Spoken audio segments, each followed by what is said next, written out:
जयपुर में किराए कमरे में युवक की लाश मिली। हार्ट अटैक की आशंका थी। अश्लील मोबाइल क्लिप से मिला मर्डर का सुराग। दोस्त की पत्नी के साथ थे अवैध संबंध, इसके चलते उसी ने गला घोटकर मार दिया। हेलो दोस्तों, नमस्कार। स्वागत है आपका सीआरडी क्राइम में।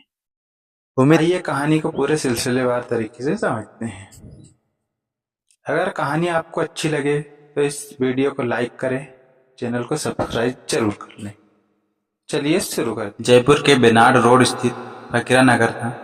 यहाँ पर एक नरेंद्र सिंह राठौर अपनी पत्नी विनोद कंवर व 3 बच्चों के साथ रहता था। उसके पड़ोस में सुभाष कुमावत भी किराए पर कमरा लेकर रहता था। सुभाष टैक्सी ड्राइवर था, वही नरेंद्र बस का ड्राइवर था। दोनों के कमरे पास पास में थे और दोनों ड्राइवर होने के कारण एक दूसरे से अच्छी पड़ती। दोनों का एक दूसरे के यहाँ आना जाना भी था। सुभाष ड्राइवरी पार्ट टाइम करता था। वह गांव में रहता था। जब कोई उसे बुलाता तब गाड़ी चलाने के लिए जयपुर आ जाया करता। वह फकीरा नगर में अपने कमरे पर हफ्ते में 2 से 3 दिन के लिए रुकता था। काम खत्म हो जाने के बाद वापस अपने गांव चला जाता था। नरेंद्र की पत्नी विनोद कंवर एक फैक्ट्री में काम करती थी। 6 मार्च 2022 की शाम दोनों पति पत्नी अपने अपने काम से घर वापस आए। विनोद कंवर ने चाय बनाई। उसने पति नरेंद्र से कहा, सुभाष के लिए चाय बना ली, आप उसे बुला ला। इस पर नरेंद्र सुभाष को बुलाने उसके कमरे पर जाता है। वहां सुभाष की लाश पड़ी थी। यह देखते ही उसके होश उड़ गए। वह चीखते हुए अपने घर की ओर दौड़ा। उसने पति को बताया कि कमरे में सुभाष मरा पड़ा है। यह सुनकर विनोद कंवर भी पति के साथ दौड़ी दौड़ी उसके कमरे पर पहुंचती है। देखा कि कमरे की खिड़की के पास सुभाष मरा हुआ पड़ा था। नरेंद्र ने मकान मालिक को खबर दी। मकान मालिक ने इसकी जानकारी करधनी थाना पुलिस स्टेशन को दी। सूचना पर तत्काल पुलिस वहां पर पहुंची। तत्कालीन थाना प्रभारी बनवारी लाल मीणा ने पुलिस टीम के साथ घटनास्थल पर पहुंची। तब का निरीक्षण किया। मृतक के हाथ और गर्दन पर चोट के निशान थे। ऐसे में प्रारंभिक जांच में पुलिस ने आशंका जाहिर की, संभवतः सुभाष को हार्ट अटैक आया और वह गिरने से उसे चोट लग गई। मकान मालिक ने बताया कि सुभाष टैक्सी ड्राइवर था, अपने काम से काम रखता था, कमरे पर कुछ दिन ही रुकता था। पूछताछ में विनोद कंवर ने पुलिस को बताया कि सुभाष से उसके परिवार के अच्छे संबंध थे।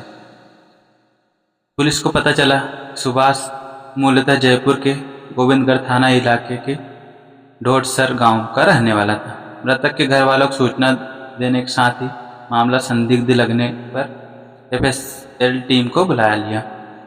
मौके की कार्रवाई निपटाने के बाद सब मर्चुरी भिजवा दिया। सबका मेडिकल बोर्ड से पोस्टमार्टम कराया गया। पोस्टमार्टम रिपोर्ट में युवक की मौत का कारण गला घोटना बताया गया। मृतक के चेहरे व हाथ पर नाखूनों के निशान मिले थे। इस पर मृतक के भाई सुनील ने अज्ञात के खिलाफ हत्या की रिपोर्ट दर्ज करी। रिपोर्ट दर्ज होने के बाद पुलिस हत्यारे की तलाश में जुट गई। पुलिस ने वहां लगे सीसीटीवी भी चेक किए। सुभाष की मौत को 4 दिन बीत गए। पुलिस हत्यारों का सुराग नहीं लगा पा रही थी। ऐसे मृतक के घर वालों का रोष बढ़ता जा रहा था। इस बीच पुलिस इन्वेस्टिगेशन के दौरान सुभाष का मोबाइल मिला। इस मोबाइल में मिली एक वीडियो क्लिप ने सुभाष की हत्या की इन्वेस्टिगेशन की दिशा ही बदल दी। पुलिस को सुभाष का जो मोबाइल मिला था उसमें मिली अश्लील क्लिप। सुभाष की हत्या उसी की प्रेमिका ने गला घोटकर की थी। प्रेमिका भी कोई और नहीं बल्कि पड़ोस में रहने वाले नरेंद्र की पत्नी विनोद कंवर थी। क्लिप मिलने के बाद पुलिस ने विनोद कंवर को हिरासत में ले लिया। विनोद ने खुद को निर्दोष बताते हुए कहा कि सुभाष ने गले में दुपट्टे से फंदा लगाकर हाथ हत्या की। सुबह जब वह वहां पर गई तो फंदा लगा था। उसे रोकने का प्रयास किया लेकिन वह असफल रही। फिर वह फैक्ट्री काम पर चले गए। डर के चलते यह बात उसने अपने पति को भी नहीं बताई। पुलिस ने विनोद के बयानों की सच्चाई जानने के लिए उसके मोबाइल को भी खंगाला। मोबाइल चेक करने पर उसमें भी व्हाट्सएप पर वीडियो कॉल करने की जानकारी मिली। इसके अलावा उसके मोबाइल में 2 की अश्लील क्लिप भी थी। इसके अलावा जैसे कि विनोद ने बताया था, सुभाष के कमरे में कोई फंदा नहीं मिला। इसके बाद पुलिस ने विनोद को दोबारा सख्ती से पूछताछ की। पुलिस ने विनोद कंवर पूछताछ में विनोद कंवर टूट गई और सुभाष की हत्या करना कबूल कर लिया। तत्कालीन डीसीपी जयपुर पश्चिम ऋचा तोमर ने प्रेस कॉन्फ्रेंस में इस ब्लाइंड मर्डर का खुलासा करते हुए बताया कि हत्या की वजह प्रेमिका से जबरन संबंध बनाना था। विनोद ने ही गला घोटकर सुभाष की हत्या की। 26 वर्षीय मृतक सुभाष कुमावत जयपुर के बेनाड रोड पर फकीरा नगर में किराया कमरा लेकर रहता था। वह अविवाहित था। इसी परिसर में नरेंद्र भी रहता था। दोनों में दोस्ती थी। नरेंद्र की पत्नी विनोद कंवर पर सुभाष की गंदी नजर थी। सुभाष नरेंद्र से हंसी मजाक में कह देता था, तुम तो कम अक्ल हो, ताजुब है तुम्हें इतनी सुंदर बीवी कैसे मिल गई। सीधा साधा नरेंद्र उसकी बातों को हंसी में टाल देता। धीरे धीरे सुभाष और विनोद कंवर एक दूसरे के नजदीक आ गए। गांव जाने के बाद भी सुभाष फोन पर विनोद से लंबी लंबी बातें करने लगा। 2 साल से दोनों के बीच अवैध संबंध थे। एक दिन सुभाष ने विनोद से कहा, तुम अपने पति को तलाक दे दो, मैं तुमसे शादी कर लूंगा। सुभाष अक्सर नरेंद्र की गैर मौजूदगी में विनोद से मिलने के लिए उसके कमरे पर आने लगा। वह विनोद को महंगे महंगे तोहफे भी देता था। इसी बीच नरेंद्र को उनके अवैध संबंध की भनक लग गई थी।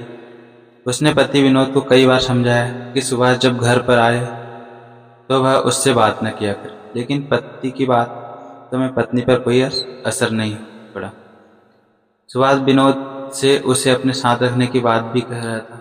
इसका पता नरेंद्र को चल गया था। इसी बात को लेकर पति पत्नी के बीच कहासुनी हुई। नरेंद्र अपनी पत्नी को गांव भी ले गया था। वह जिद कर वापस आ गई। इस अनबन के चलते उसने अपने पति के खिलाफ दहेज उत्पीड़न का मुकदमा भी दर्ज कराया। इसके बाद विनोद सुभाष से मिलने में सावधानी बरतने लगी। पति घर पर नहीं होता तो वह सुभाष को बुलाती, कभी खुद सुभाष के कमरे पर चली जाती। 6 मार्च 2022 की सुबह 7 बजे नरेंद्र काम पर निकल गया। विनोद घर पर अकेली थी। सुभाष आया और जबरन शारीरिक संबंध बनाने की कोशिश की। मना करने पर दोनों के बीच झगड़ा हुआ। विनोद कंवर ने इनकार करने पर सुभाष ने उसके अश्लील वीडियो वायरल करने की धमकी। सुभाष की धमकी से बचने के लिए विनोद कंवर मान गई। इसके बाद विनोद ने धोखे से सुभाष का मुंह और गला दबाकर हत्या कर दी। हत्या के बाद शव को खींचकर कमरे की खिड़की के पास लेटा दिया। इसके बाद करीब 8:30 बजे वह फैक्ट्री चले गए।